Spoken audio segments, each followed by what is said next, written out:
Hey, everybody. Welcome to the Dallas Daily Show. I am on the road today, so we are not at our neighborhood loan studio, but we've been talking all week about theater and coachability, stand up and adaptability. And I want to continue today's conversation along that, specifically around communication and something people don't talk often about.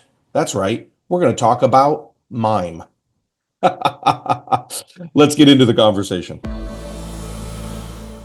People who know me know this about me, but there was a time in my life where I was a professional mime. Yeah, Mime. Mime your own business. I've heard all the jokes, guys. I've heard them all. I was a professional mime, toured around the country, actually performed mime globally. Wow, global professional mime. I don't even know what to say about that. Performed in Israel and India, China, Costa Rica, Mexico. I've been all over the place doing mime. And what's easy about that is you don't have to know the language for most of it to make sense. Boom, ching. All right, there's going to be a lot of mime jokes, and I'm sure you've heard them. If a tree falls on a mime in a forest, does anyone care?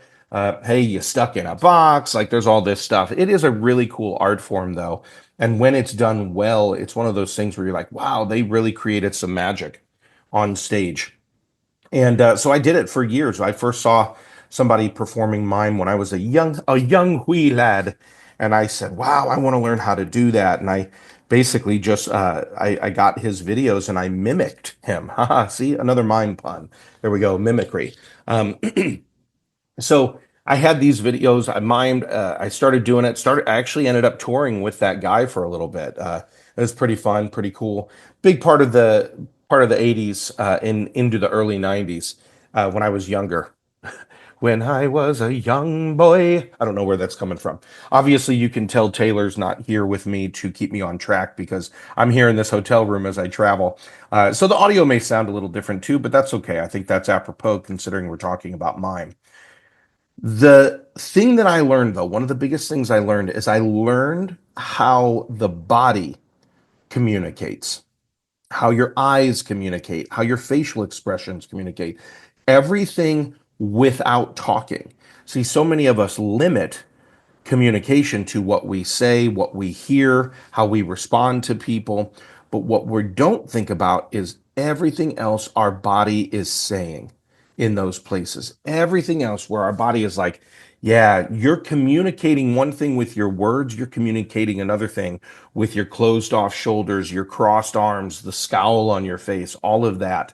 But that's one part of it. And some people have argued what percentage of communication is nonverbal communication. It used to be, I think for a while, people were saying like 95% of what you communicate is nonverbal, and then it went down to 93%.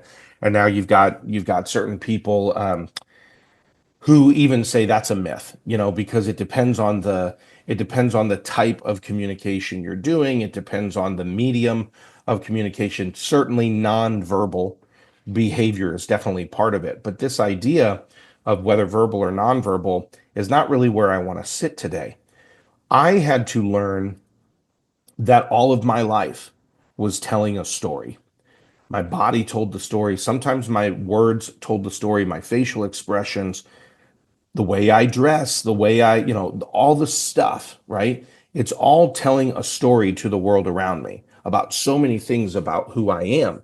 And I just started thinking about you guys as well, because we've kind of been doing this like, oh, Dallas has been a 30 plus year performer for the last couple of days, like theater, and how I had to be coachable in that because the goals for the team are always the same. Let's have a great production, right? Yesterday we talked about this idea of adaptability. When I was doing stand-up comedy, I had to be able to pivot, switch, make changes, do all of that so that I could communicate well in that regard. This is just another medium. Mime is simply another medium, but what it says, and here's what I'd like you to consider for the day. What is your life communicating outside of what you say? How are you communicating to the world? Are you communicating that you're a leader or a follower? Now, that could change depending on the environment, right? But also, when you are upright, or are you slouched? Are you drab in your dress, or do you come in and people go, man, that person is someone to talk to. They're a person of authority and clarity, and man, I want to get to know them.